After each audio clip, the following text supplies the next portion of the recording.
Hey gang, welcome. Thank you for joining me again. And I don't have my clapper. Can you believe it? No clapper. So this is Daily Art Adventure number 674. We're all still legal and official. And I'm switching to oils. Boy, that was a long break. I sure am glad that I ended the last episode when I did. So basically what happened is a wonderful lady from California bought my painting, this one. And so then we had a long visit, and I had a number of other things I had to do. So anyway, sorry about that. I had no idea I'd be gone for that length of time. Good to be back. So this is going to be a short, very short broadcast. Clearly, I'm not going to finish this painting tonight. So it's kind of funny, since this painting is sold, that means I'm relieved from one kind of pressure, which is, oh, I hope it sells pressure. But of course, now I'm introduced to a different kind of pressure where it's like, oh man, I better do a good job because it's already sold. So either way, I've got a little bit of pressure, but it's a little bit. Pressure is good, by the way. It just has to be managed properly. You're supposed to have the right amount of pressure to function well as a human being. I remember reading that years ago, and I really think it's true.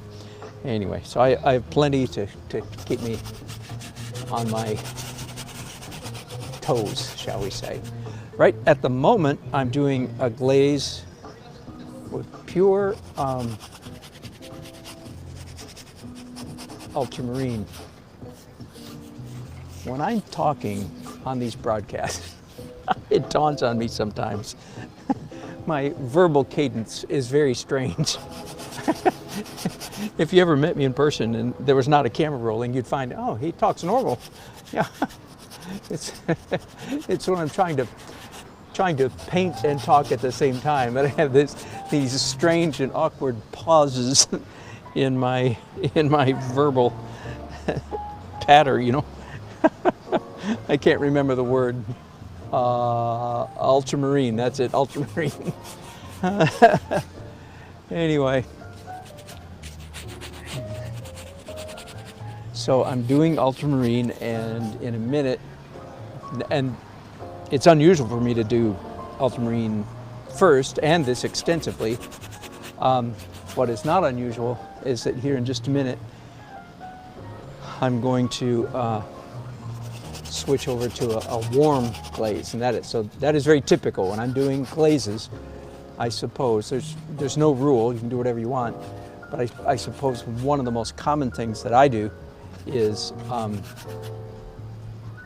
warm and cool, usually in that order, usually warm first, cool second. On this painting, I didn't want the warm to get carried away, so for some reason I decided to do cool first and then warm. Right, and I think I'm ready to make that switch right now. I'm gonna clean off these brushes. Hey, Uncle 60, is painting relaxing? Yeah, that's a good answer. That's a good answer. Art is relaxing. Painting is hard work. Yeah, that's a good answer. Now, I will say, sorry, I'm on the other side of my easel at the moment. I'm wiping brushes on a roll of paper towels. And I might be weird in this, but when I'm doing super realistic painting, not this, but when I'm doing realism, that to me is very relaxing. It's very similar to me to doing a jigsaw puzzle. It takes a long time, goes slowly, you know, but it's relaxing. Because for me anyway, when you're doing super realism, in a way, and this sounds kind of weird, I know, but in a way you don't have to think, because you're just copying. So that's a part of your brain that really is thinking and actually working quite hard. But So it's not, whoops, that's too yellow, isn't it?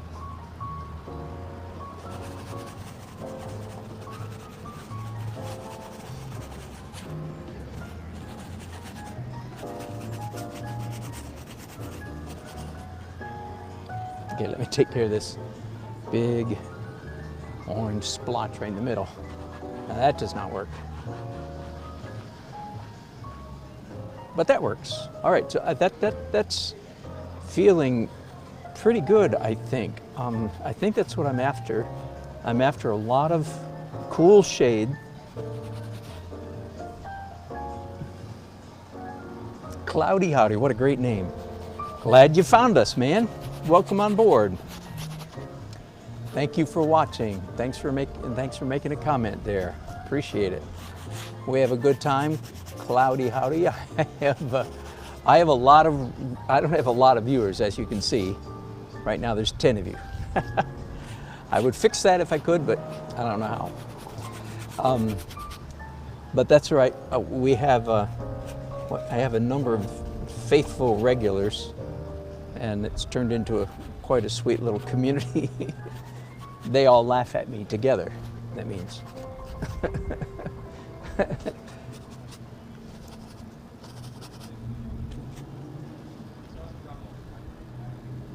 Yeah. Well, actually, now that I've done that, I'm going to go back to cool again. More ultramarine and add a tiny bit of purple to that.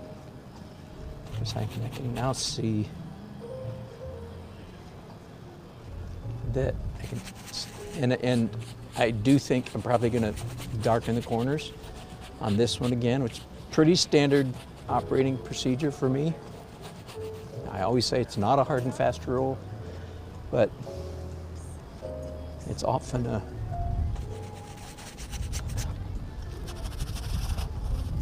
good one to keep in mind, good principle.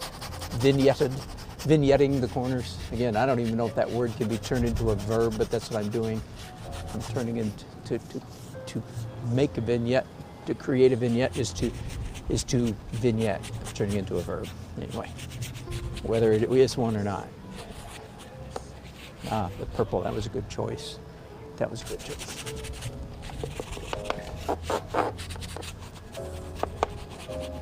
Part of the reason I turned to the purple is because I did, as you know, a cool glaze, blue over everything, and then it warmed, and I ended up with a little bit of a greenish cast over the whole painting that I didn't really want. I don't want the painting to be greenish.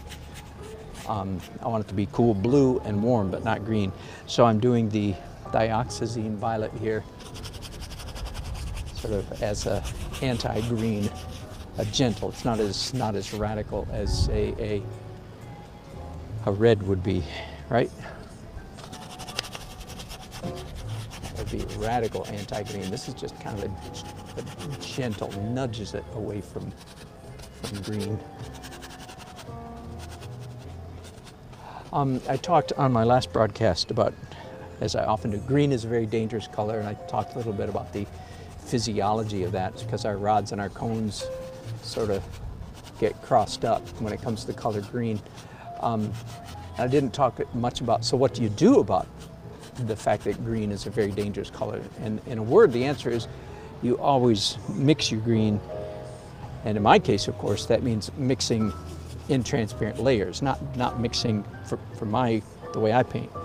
It means mixing on the canvas, putting, in this case, purple, violet on top of the green.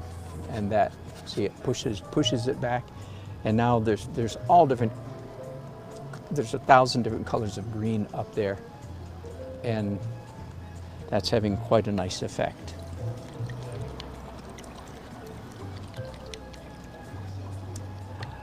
I spent a little bit of time during the break, maybe you can see, drawing with pencils. Let me zoom in here for just a minute. Drawing all these cars, drawing the tables. I had to move the tables quite a bit. It turns out, you know, to just get the perspective right. I took time to make sure that things like that were copacetic and were lined up right.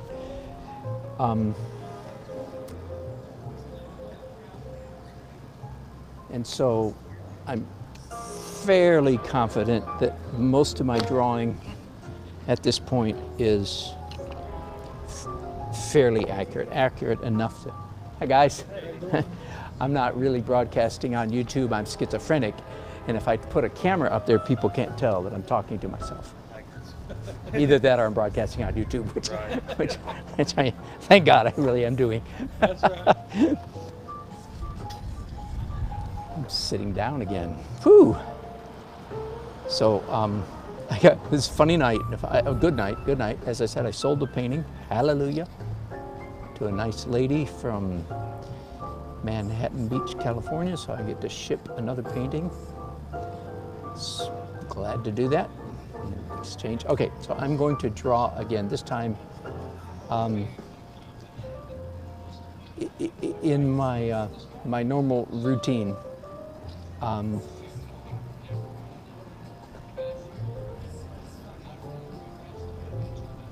Typically at this point, I either draw with pencil or draw with paint, like I'm doing this time, or do the fuzz layer. So 3 options. There used to be 2 layers, and it used to be 2 options, now there are 3, and 3 options. And tonight I'm doing this one next. And this could tend to get just a little bit monotonous for you because it's fairly small marks and a little bit hard for you to see. But if I feel that I'm being,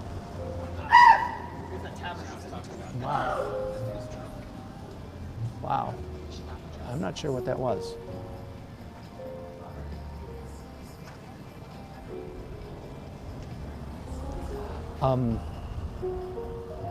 If I feel like I'm boring you absolutely to tears, I will sign off and work in my own privacy.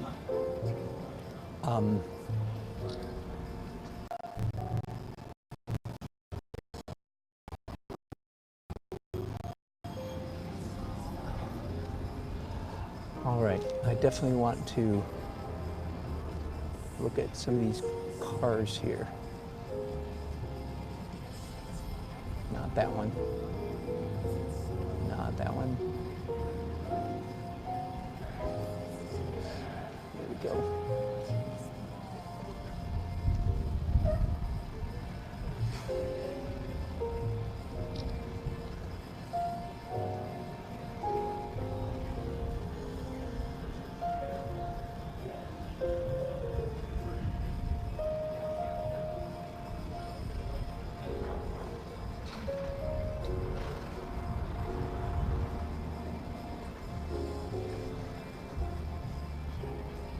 Right now, the color that's on my brushes is distinctly purple, and that's fine. But one of the tricks that I keep in mind, and will definitely do here, is that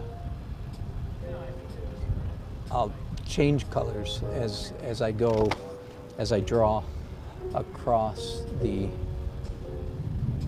canvas, so that it won't be the whole drawing of this level, of this layer will not be in purple. That it gives me just one more element of variety. Remember, variety in painting trumps almost everything else.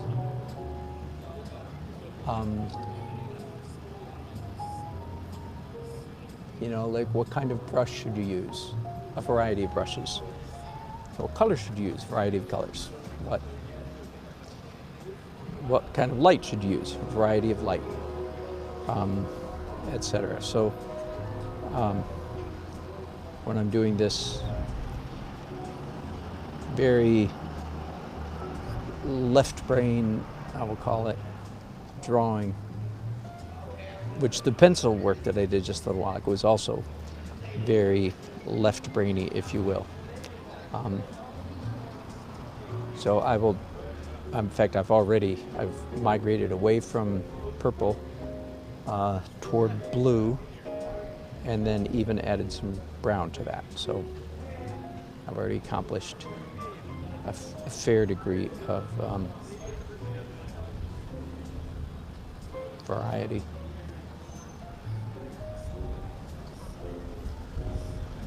But that's a good thing to try to keep in mind. Variety trumps almost everything. That's why, again, going back to brushes, I remember reading on somebody's blog or Facebook or website years and years ago now, so it wasn't any of you. Somebody kind of boasted about the fact that they had done the entire painting with just one brush. Not a good boast. First of all, it's real easy to do. In fact, it's almost at least for me, that's the default setting, is you forget to change. Yeah, you can do the whole painting in one brush. That's not difficult. At least in my opinion, that's not difficult. But why do I have as many brushes as I do? And of course, you see here, so maybe this is time to change brushes here. I've done all this work so far with just these same two brushes. That's also why I use two hands, of course, because I get a wider variety of marks when I use two hands. Okay, so just for fun. Okay, here's a real curveball. I'm going to keep the brush that I had, because I'll come back to that later. But I just pulled out a really small brush, a bristle number 0. The only reason this is in my my kit is because of wedding portraits. So I used this little brush, but it'll give me a variety of stroke. Let me talk about something else. This would be a good thing to focus on if you have the crazy patience to even hang with me this long and watch what I'm doing. Try to keep an eye out for my hands wiggling and jiggling and jerking accidentally while I paint. Okay. Does that make sense? Now you won't be able to, no, I think you will. I was going to say you won't be able to tell which marks are on purpose and which ones aren't, but I think you will be able to tell. Because I never know when my hands are going to do it. They literally do it on their own. And I've talked about this quite a bit in recent weeks or months, but it bears repeating.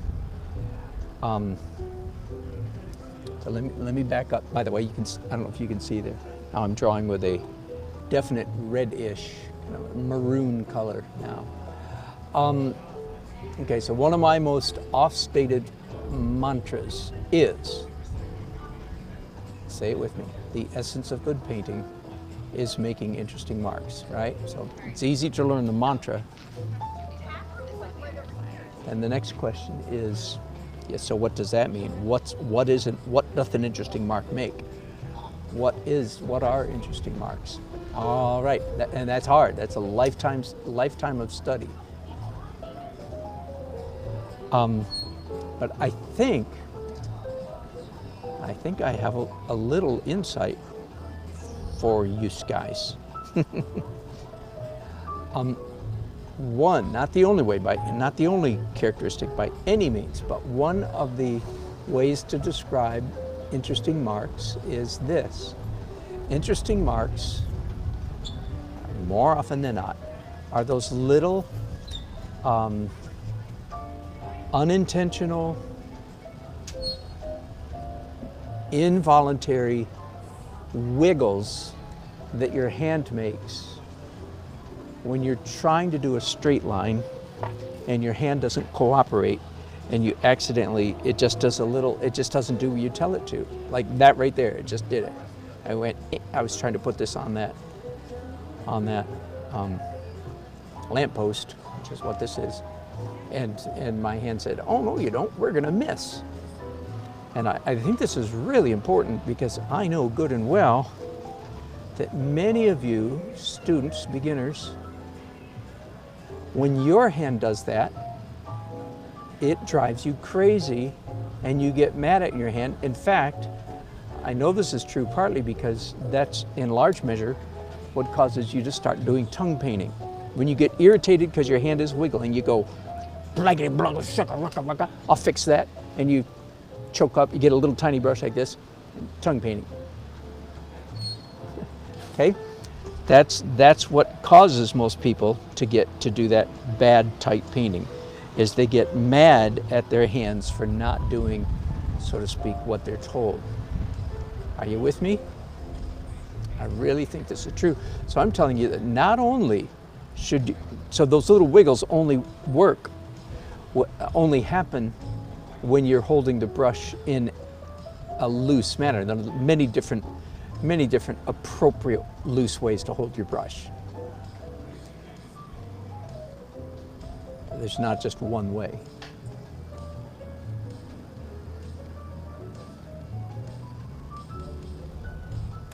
And saw that comment, David. I'm gonna have to try to figure out what it means. I will. There's probably related to another comment that's either you've given or you're going to give again. Okay, so you'll hold your brush in a loose manner. When you do that, your brush doesn't always do what you, so to speak, what you tell it to do, right? And I believe that those little incidental jiggles and wiggles that are involuntary are in fact some of your interesting marks. The essence of good painting is making interesting marks. And some of the good marks that your hand makes are the ones that you make involuntarily. So you must, in my opinion, this does not apply to all you hyper-realist people, you must hold your brush in a manner that allows for those happy little accidental wiggles. Does that make sense? Let me talk about on a related subject now. I can't believe I didn't know this or learn this years ago, but I didn't. I honestly did not learn this until sometime in the last half year, I think. Learn what? Here's what I learned. So I don't want to embarrass anybody. So if this isn't you, just keep quiet. Or if this is you, just keep quiet. I discovered, to my shock and dismay, that many student painters, when they want to make a skinny line on their painting, in fact, this picking up this brush made me think of it. This is in fact what they do. They pick up a smaller brush. Okay, now let me say that again. I discovered, to my shock and dismay, put that down to just a tiny bit of exaggeration for teacher's sake, right? Okay, I discovered, to my shock and dismay, that many students, when they want to make a narrow, skinny line on their canvas, that they in fact do so, or propose to do so, by picking up a really skinny brush. Hey, Uncle 60, pizza money, bless your heart. Thank you very much. That is very kind. Does your wife know what you're doing? Thank you very much. I appreciate that. The rest of you, Uncle 60 just gave me a super chat, a tip. There are two ways to tip me, by the way, if you want to not give so much to YouTube, but there's a PayPal button on my channel on the About page. But again, that's kind of a hassle. You have to back out and so on. So anyway, you're welcome to just give me a super chat. I appreciate that very much. Thank you, Horatio. Okay, so let me go back to shock and dismay. I discovered to my never-ending horror, it's getting worse. I went from shock and dismay to never-ending horror.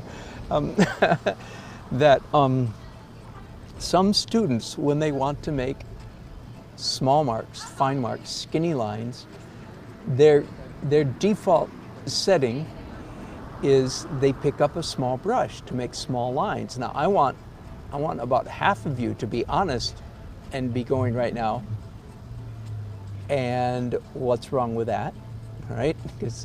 So I don't really want you to do that, but if that's the way you feel, then yes, you are among those that I'm talking to. Let me just be blunt. No! Is that blunt enough? I'm such a good teacher. Oh, I'm so gentle, especially. No, that is not how you go about making narrow marks, skinny lines. Whew. Okay, now let me back up here for a minute and tell you, I can identify, I've now learned, and I can't believe I didn't know this, put this together years ago. I can now identify from 15 paces by looking at a painting. I can now tell if the painter subscribes to this faulty notion. And I'm going to describe it to you, how I can tell, and then you can tell too. All right, it's really quite objective. Here it is. If you're 15 paces from a painting, and the painting has a number of lines in it, for want of a better word. Lines painted with brushes. I don't mean pencil lines. Lines painted with brushes. Of course, most people, if you're traditional, you don't use pencils anyway, of course. But, and many of those lines are roughly a quarter. Oh, look, I just realized that's you right there. You've been looking at that. I didn't even realize that. You guys, so the young man in this painting has been standing at my shoulder for the last 25 minutes. Watch me paint. I didn't even notice that was you. There you go, man. You're famous. What's your name again? Kevin. Kevin. That's Kevin, everybody. Okay, you're just standing 15 paces from a painting, and you notice that a whole bunch of the lines in this painting, and I know this sounds crazy. You're going to go, you're kidding. I'm going, nope, I'm not kidding. A whole bunch of the lines in the painting are roughly, give or take, a 16th. They're all a quarter of an inch thick, fat, thick, wide. I'm using a bunch of words to one of them will sink in. Are you with me? That is proof that the painter of that painting does not know how to handle a brush. And it's probably proof that they subscribed to this erroneous notion that I'm trying to elucidate. They suffer under the delusion that the way you paint skinny lines on your painting is by picking up a skinny brush. All right, now having said all that, let me show you then why that is not true, or what you're supposed to do. What I say, and so when I see a painting, for instance, that is not true here. This is half inch, quarter. There's quarter inch, near close to quarter inch, maybe there and there, but no, in between there's skinny lines, painted with brush. No palette knife yet. Skinny, skinny, skinny, skinny, skinny, skinny, skinny, skinny, skinny, skinny. All right, how did I paint all those skinny lines? Let me find somewhere here where I want a skinny line. So this is a number 4 bristle filbert brush, and it's a good quality brush. All right, right here. Let me zoom in real quick. Am I on the pic? Am I on? Yep, I am. Okay, watch this. This will be another signpost. Whoops, it's not showing up well because there was already a dark mark there. Let me do this one here. I don't know what that's going to be. All right, do you see how skinny that line is, especially up here? It gets a little fat right there, and the skinny here. The skinny here gets a little fat. By the way, what do you do with that? Well, you just scratch through it. All right, that's how you make skinny lines. What if you want to go? What if you don't want to go vertical, but you want to go horizontal? Okay, like branches up here, right? Okay, now there's a number of dynamics at work here that some of you really need to tap into. First of all, I'm going to overstate a rule simply because some of you, if this is your modus operandi, you need me to overstate this. So that's what I'm going to do. Listen to me. I'm going to be real subtle. Stop painting with the point of your brush. Stop. Don't ever do it again. Never. That's an exaggeration because that's what you need to hear. And you say, what? Well, what about? And the answer is no. Stop painting with the end of your brush. Instead, you paint with the blade of your brush.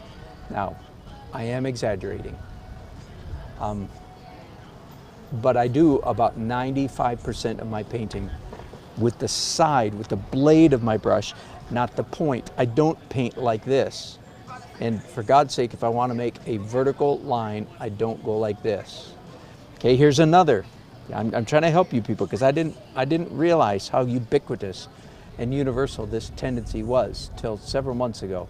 The scales fell from my eyes. I went, oh my goodness, this is how people are painting. Here's another very, very specific and practical rule. Don't do this. Stop. Never again. Put your hand on your heart, hold up one hand, and say, I do solemnly swear. I'm kidding, of course. I'm being silly, but okay, you with me?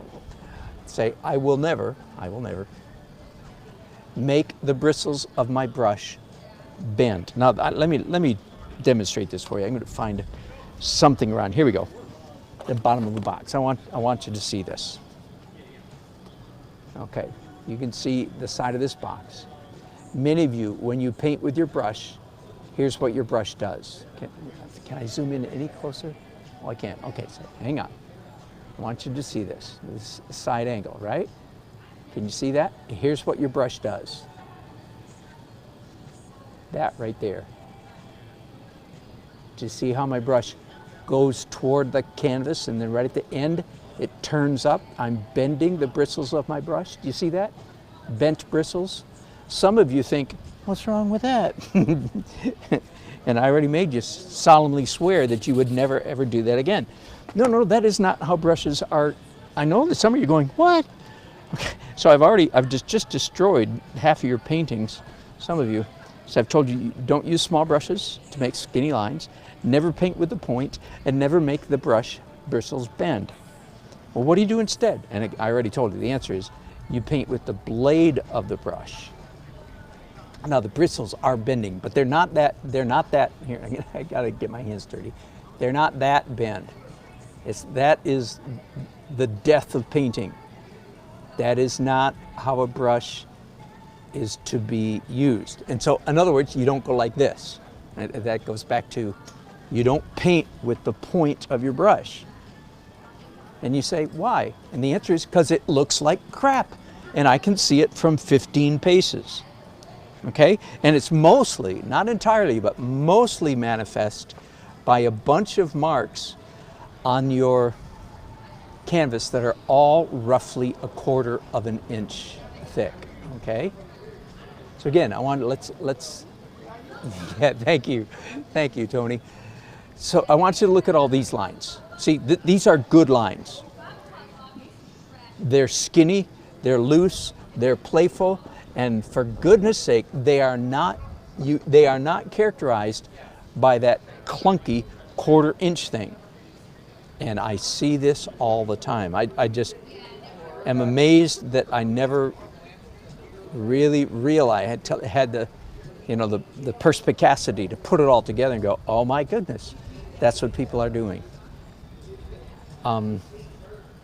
As always, you can say to me, well, who taught you that?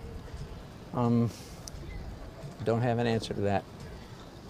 It's either a gift or a curse, and I think it's a gift. That the way my brain works is not on the knowledge level, it works on the understanding level, which is deeper than knowledge. A lot of other people, I'm not unique by any means. Now, all of these marks are 1/4 inch, right? In fact, and I'm bending the brush. Okay, now we're back to an even bigger principle. Every rule can be broken, right? If there's a countervening rule. So the fact is, because this is a wrought iron bench with 1.5 inch wide steel slats in it, I want that's what I'm rendering. Okay, so now I'm painting poorly. I'm doing what I just told you not to do. Joke's on me, right? But it's because I'm intentionally rendering. I want all these marks here to be roughly 1/4 inch. Even then, I'm going to have a lot of variety. Okay, that some of you know.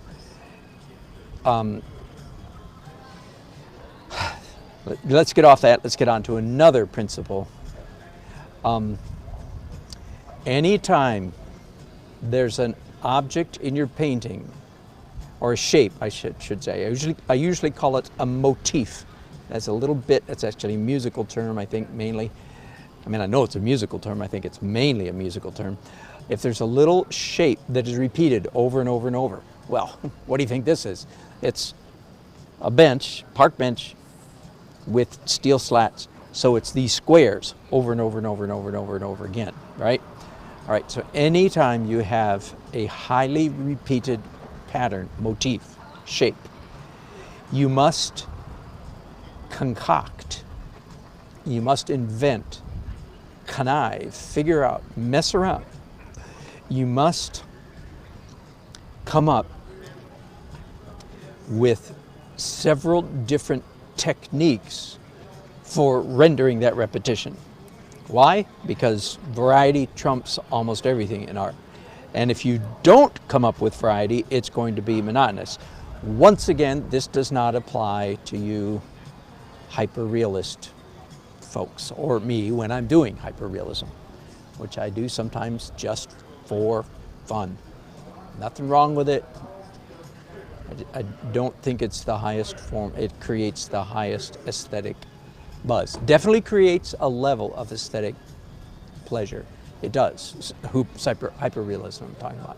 Definitely creates a degree of hyperrealism. I just don't believe it's the highest degree. All right, I talk about that so much. That's enough of that. Let me look at my photograph again. And yes, lots of good chats over here. I will come and look at those. Every once in a while I catch it on my phone monitor before it goes away. It only stays there for about 5 seconds.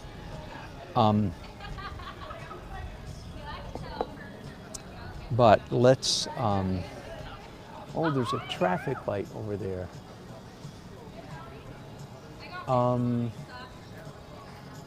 It doesn't really matter where I put this. By the way, here, I don't know, that mark right there, can you see that? That mark that I just made, that be an ugly mark.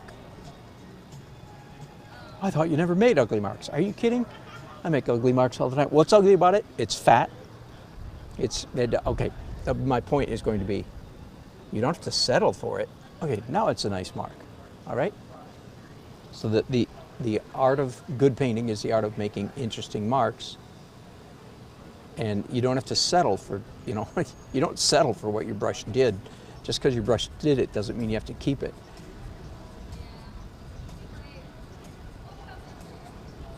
Now, beyond that, yeah, the art of discerning and making interesting marks is a lifelong study. It's intuitive. Yeah. Look at great paintings. That's really the best. That's the best thing I can say.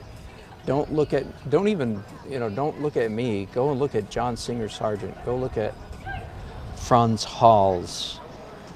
You get tired of me saying Rembrandt, the God over us all. I can't wait to take painting lessons from Rembrandt and Van Gogh.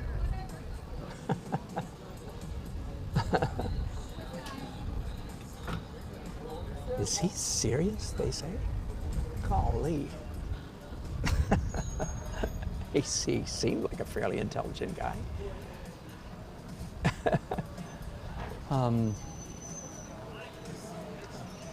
By the way, some of these architectural details that I'm doing right now are largely fictitious. It gives the impression of a building. I do have photographs here.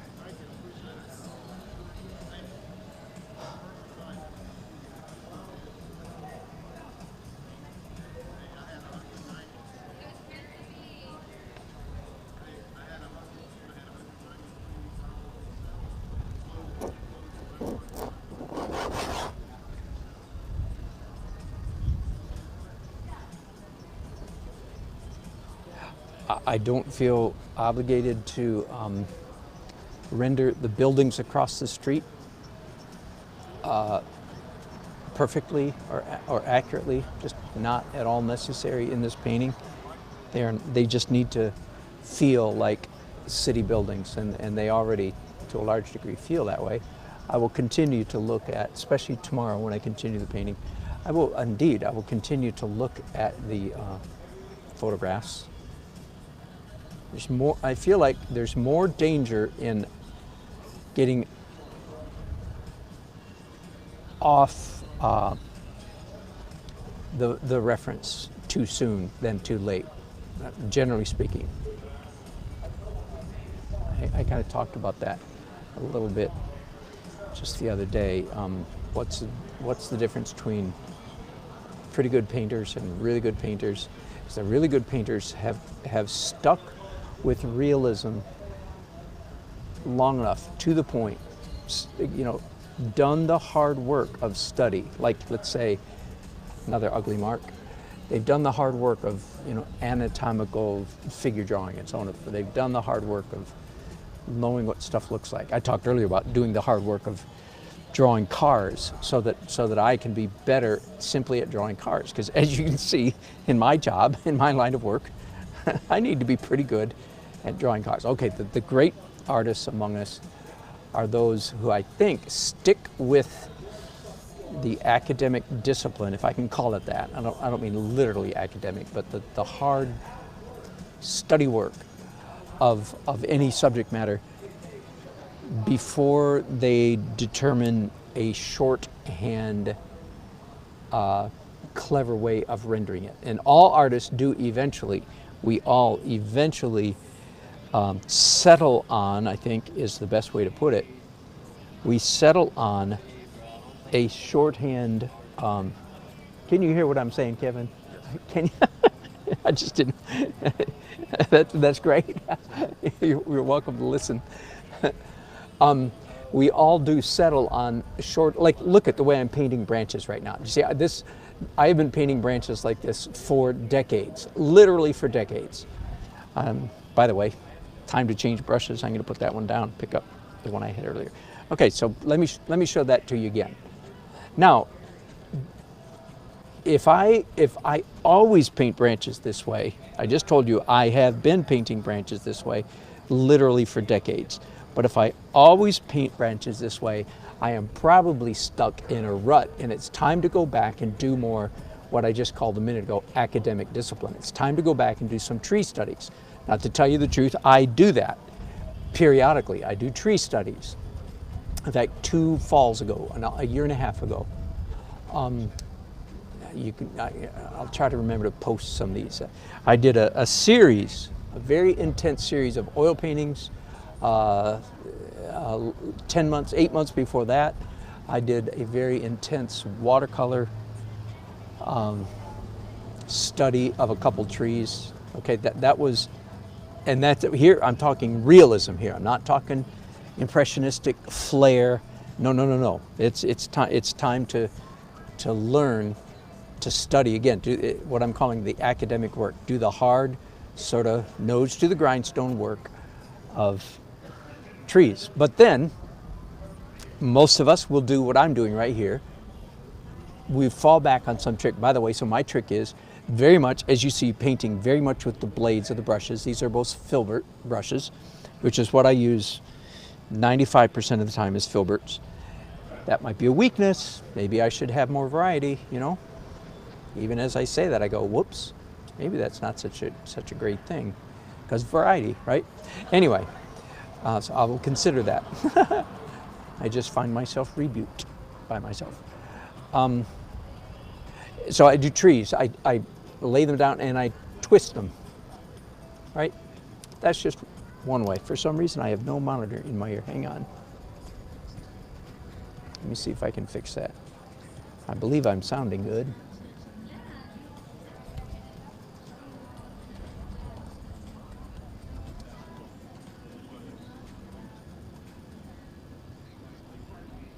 Oh, David. I now get what David was saying a while ago. He is sitting down. What? It's like tongue painting. That's funny. True. Caught in the act. Honestly, David, that's funny you should say that, because usually sometimes my feet get tired, of course, and I just feel like sitting down and kind of, getting into the detail and so on. But honestly, almost always after about 5 minutes of sitting down, I'm like it just happened a while ago, I'm ready to jump up again. That's just funny. I imagine maybe as I get older and older, that time limit would change. I'll be content to sit down for a longer time. I don't know. All right, I've had lots of fun. I hope some of you have. Here's some skinny lines. So see, edge of knife, edge of brush, very lightly touched on the canvas. All right, my tomorrow is Wednesday, right? I hope. I will be back out here tomorrow to finish this painting, Lord willing, and the creek don't rise. I'm fairly happy with it. The nice thing about stopping at this point, so tomorrow, almost certainly, the first thing I'll do will be fuzz layer. And one of the nice, if there is a place to pause on a painting, I'm here, yeah. This is a nice place to pause, because this will all be dry tomorrow, and my brush, my fuzz won't pick it up. Now, that's not an insurmountable problem, but it just makes it easier. Makes it a little bit easier, lazier, if I don't have to worry about that. All right, Tone Tesla. I'm going to sit down over here, and sorry, nice shot of my chin probably. Whoops, I'm grabbing the wrong device. Let me look at your chats. I love what you guys say, especially when you joke with each other. And then we'll call it a night. Thanks so much for your participation. I enjoy it. Aiden in Handville. Aiden Handville, hi. Well, hi to you. I don't know if you're still watching. That was at 10:15. That's 45 minutes ago. That's a new name. I don't recognize you. I hope you'll come back and visit us again. Uncle 60 says, people ask me all the time, is painting relaxing? Oh, we talked about that. Yeah. Oh, wow. Aiden Hanville says, your paintings are similar to my grandfather. Well, he must have been a good painter. And Cloudy Howdy, what a great handle, Cloudy Howdy. Thank you for joining us. Oh, okay, he was a member of the American Watercolor Society. How about that? Jane Grayson, congratulations on the sale. Just a little jealous. Thank you, Jane. I'll make more. The regulars here. No street. There are street signs. Can you see them? But they need to be more pronounced. They'll come out a little bit. Uncle 60, have I ever painted ocean beach scene? Oh my goodness, yes.